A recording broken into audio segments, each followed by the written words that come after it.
Hi, welcome to an introduction to SBIRT. I'm Laura Saunders. I've been using and guiding others in the use of SBIRT practices for the better part of 3 decades. I started as a researcher where I did the screening and brief intervention as a part of smaller pilot studies. As our research support at a national level grew and it was apparent that SBIRT worked, I oversaw the work of a team of people who delivered SBIRT services. Now I spend most of my time teaching and guiding others in the use of SBIRT and in the use of motivational interviewing. Today, I'm glad to be here with you at the start of your SBIRT journey. Screening, brief intervention, referral to treatment. That's what SBIRT stands for. Today, what I hope to do is to provide you with the rationale for annual universal SBIRT. I want you to understand what your role as an FQHC provider is in the SBIRT process and provide you with some information to allow you to think of some reasons why you might want to implement SBIRT in your setting. Knowing the why, when, and how of your role in the SBIRT process. In this short video presentation, we'll be covering a bit about the importance of an annual universally administered substance use disorder and/or mental health screening for you and your patients. Knowing why, when, and what your role is in the SBIRT process makes it most likely that you'll do your part.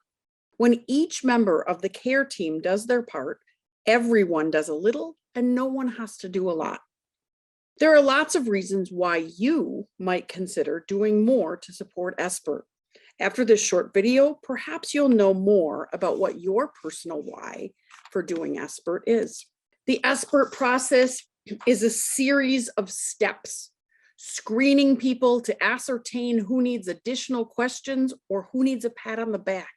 Those additional questions help us titrate what kind of conversation or referral to treatment does a patient need to best meet their needs, dependent on where their symptomatology is landing them. What SBIRT is it's a one-on-one clinical prevention service. And when it's delivered universally, it's a population or public health intervention.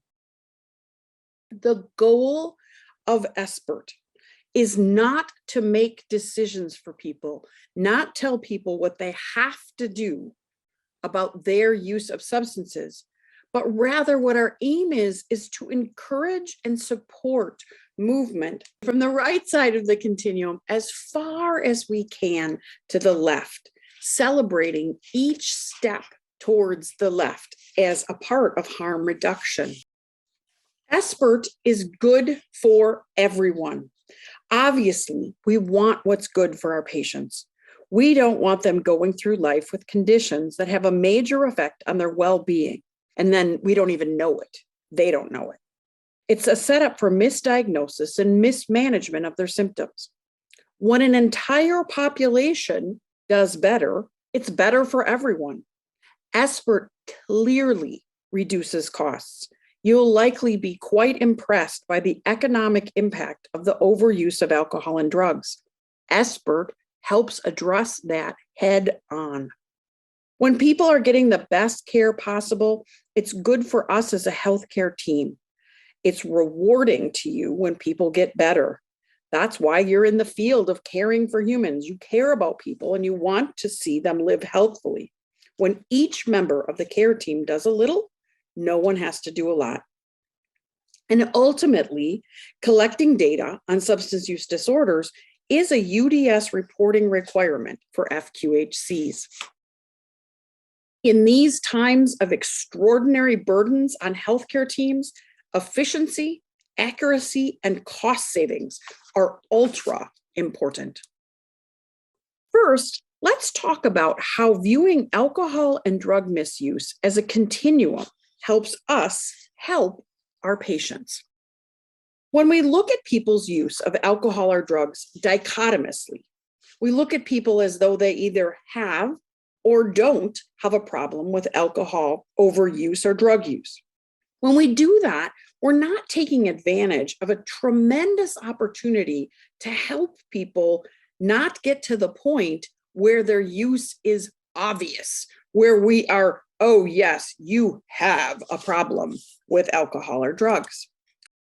In order to think about problematic or non-problematic use of alcohol, we have to first just step aside for a moment and think about what is a drink. A drink is, in general, it's a 12-ounce beer, 4 to 5 ounces of wine, and one shot of alcohol, which contains 1.5 fluid ounces. The low-risk drinking guidelines, the way that we arrived at those is through research that was done by the National Institute on Alcohol Abuse and Alcoholism, NIAAA. And what they did is the NIAAA scientists reviewed about 200 studies. And they were looking at when people drink this much, this often, when do the negative consequences start? The negative consequences that they were looking for come in a myriad of domains: psychological, family relationships, legal, religion, spirituality, biomedical. Nothing on this list is likely to surprise you. We know that alcohol and drug overuse has severe biomedical consequences, that unhealthy drinking and drug use impact many of the things that we're commonly treating our patients for.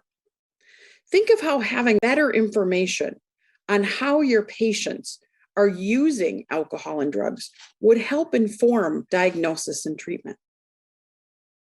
So when they looked at when did these kinds of problems arrive as compared to the amount that people were drinking, what they found was that when men stay below 4 standard drinks, no more than 14 in a week, and women, no more than 3 standard drinks in an occasion, no more than 7 in a week, they didn't have those kinds of negative consequences that we previously listed. Those biomedical consequences were less.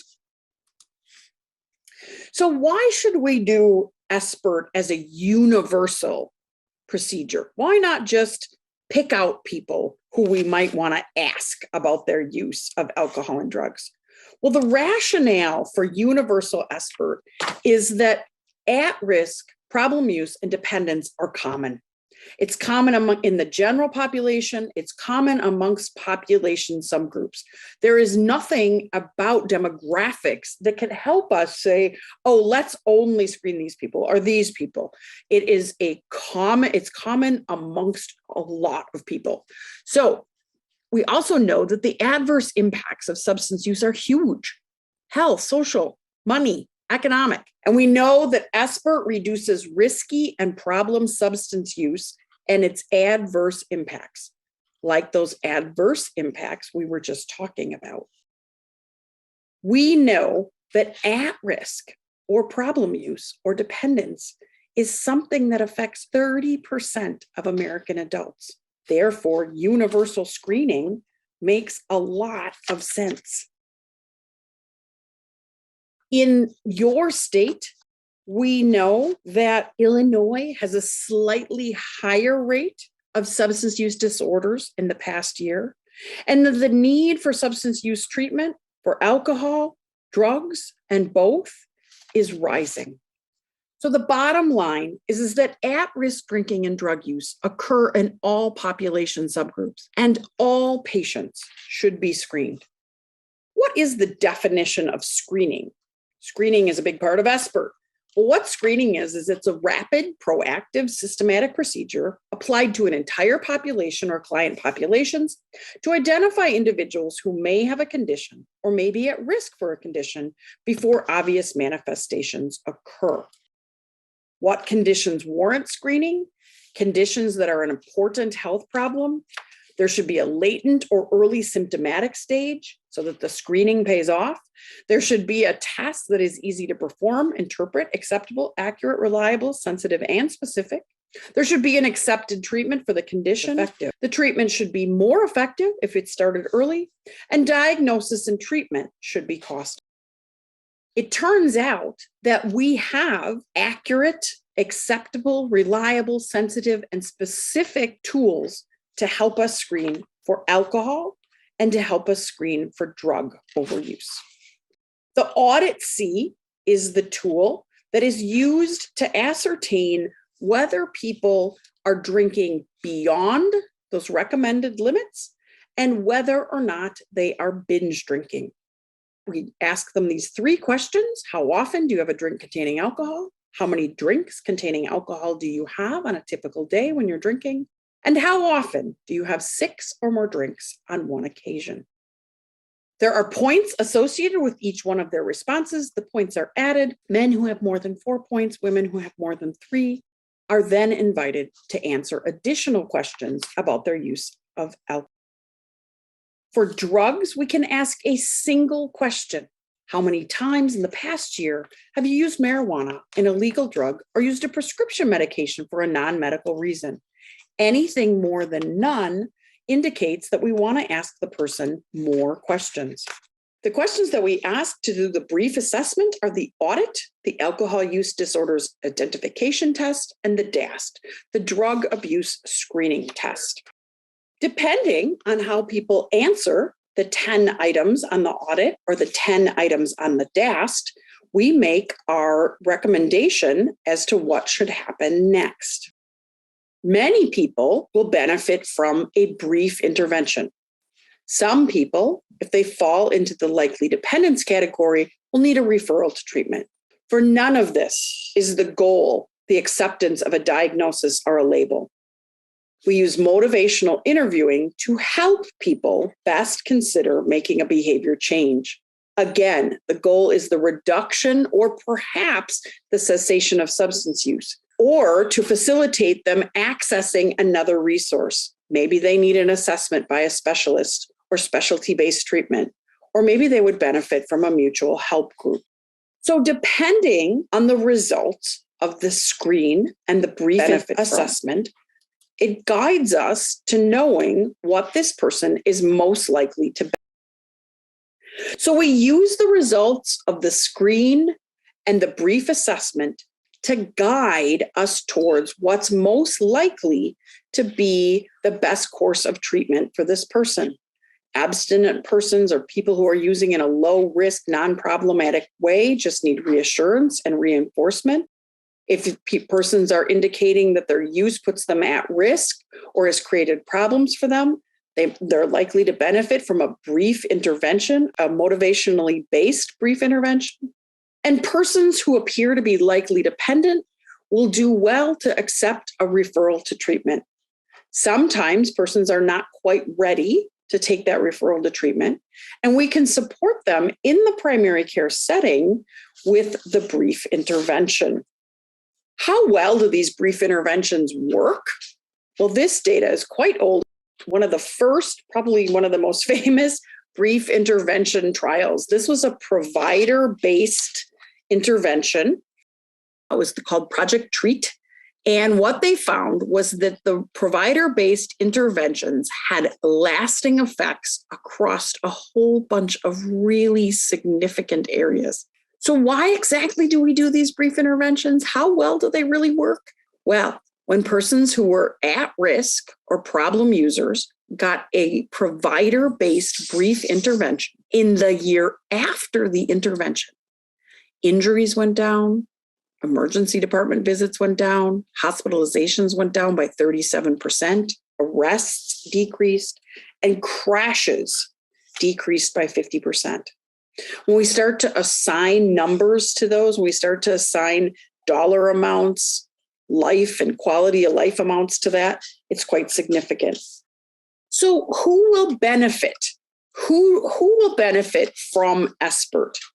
Who will benefit from SBIRT are the people who are at risk, problem use, or dependent. Dependent persons, again, those are the people we tend to know about. So it's the at-risk and problem use where we really see the benefits of SBIRT. Those are the people that we might not know about. So let's talk about the cost savings for 1,000 primary care patients. If we are screening for unhealthy alcohol and drug use, we save $300 per patient per year, $1,300 if we add in a depression screening, $571 per patient when we add in cigarette smoking. When we take that and we multiply that out by the 1,000 patients, we multiply that out for all 1,000 patients, and then we look at our 1 year savings per patient screened, it comes out to nearly $600 just screening, brief intervention, referral to treatment, located in the primary care population, located in the primary care setting. It's not surprising that there are lots of authorities that recommend alcohol screening and intervention. You can see all of their logos here. So what's up next? Who's up next? What will happen is that you and your colleagues will decide how this might work in your setting. There's lots of information out there on what works. You can also access a coach like me or someone else who knows a lot about implementation in SBIRT and how to help guide your unique practice setting through the process. And so what it comes down to is you thinking about what would you be willing to do. So today we've talked about how there's a large prevalence and impacts of risky use, problem use, and dependence. Brief substance use disorder interventions are clearly effective. They reduce costs, they save lives. The SBIRT process meets the UDS requirement for FQHCs. To support patients at your site, you might offer pharmacotherapy and behavioral support in the general healthcare setting. I invite you to learn more about how SBIRT is being delivered at your site and provide advocacy and support for the work. Thank you for your time.